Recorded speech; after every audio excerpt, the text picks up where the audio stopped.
ایک بادشاہ نے فقیر سے خوش ہو کر پوچھا مانگو کیا مانگتے ہو؟ فقیر نے کہا حضور بس میرا یہ پیالہ بھر دیجئے، مجھے اور کچھ نہیں چاہیے۔ بادشاہ ہنسا اور کہنے لگا بس یہی چھوٹا سا پیالہ بھرنا ہے؟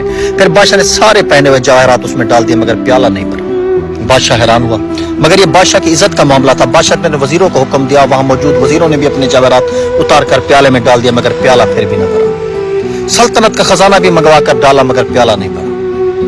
فقیر مسکراتے ہوئے واپس جانے لگا۔ بادشاہ ہاتھ باندھے کھڑا ہو گیا۔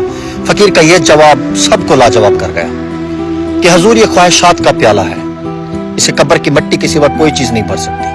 اس لیے ایک قول ہے کہ زندگی کو ضرورت میں رکھو، خواہشات کی طرف مت لے کر جاؤ، کیونکہ ضرورت فقیروں کی بھی پوری ہو جاتی ہے مگر خواہشات بادشاہوں کی بھی باقی رہ جاتی ہے۔ خواہشات کی طرف مت لے کر جاؤ، کیونکہ ضرورت فقیروں کی بھی پوری ہو جاتی ہے مگر خواہشات بادشاہوں کی بھی باقی رہ جاتی ہے۔